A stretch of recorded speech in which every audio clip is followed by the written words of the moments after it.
平日喺電台成日都要講氣候，今次嚟到呢一間學校都要講，因為氣候變化係佢哋嘅學習重點，仲利用咗啲新嘅科技去幫助學生全方位學習添。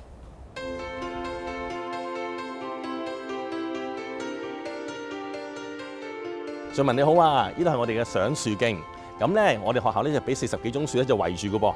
嗱，呢度咧係我哋學習自然生態嘅地方。咁我哋有溫室啦，我哋有廚餘嘅種植。咁呢邊咧就我哋嘅自然教育中心喎。當中咧有我哋學校嘅吉祥物菠蘿包，一隻盾臂龜喺度嘅。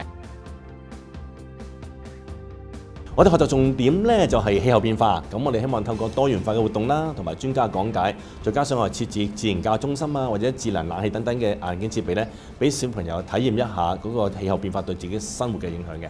咁但係始終即係講緊疫情嘅關係啦，全球都影響啦，又冇得出去玩啊，學校嘅活動咧都未必搞得到。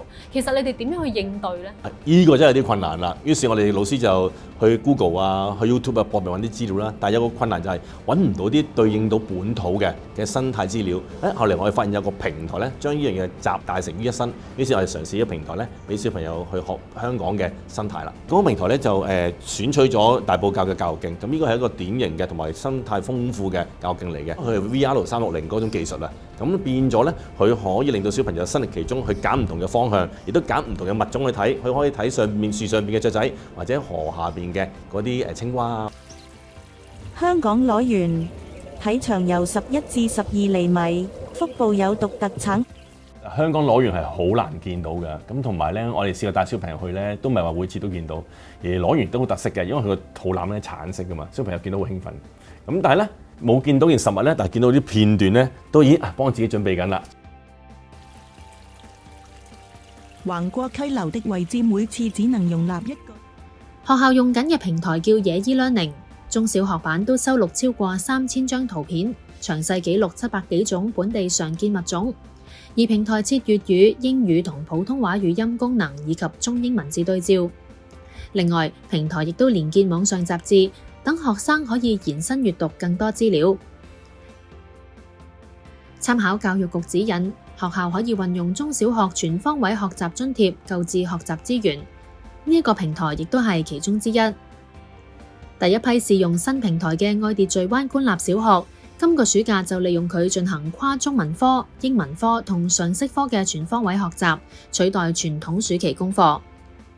其實我哋開學嗰日收翻啲功課咧，個個都好開心、好驚喜。佢哋有部分咧家長帶咗佢哋去嗰啲嘅地方，進行一啲嘅考察啦。咁佢哋又影到啲相，亦都寫咗啲反思俾我哋咧，話俾我哋聽。其實佢哋都好中意咧今年呢一次嘅學習嘅方法，因為同以往好唔同啊。佢哋更加多可以有機會走出自己屋企啦，去到唔同嘅自然嘅環境做多啲探索咯。如以往我哋認識一個地方或者介紹一個地方，可能會用描寫文啦，佢多數揀嗰啲地方都係一啲咧主題嘅公園，咁但係其實香港有更加值得我哋更加多探索嘅地方，咁變咗佢哋就會多啲嘅題材啦，或者主題地點咧係可以進行寫作啦。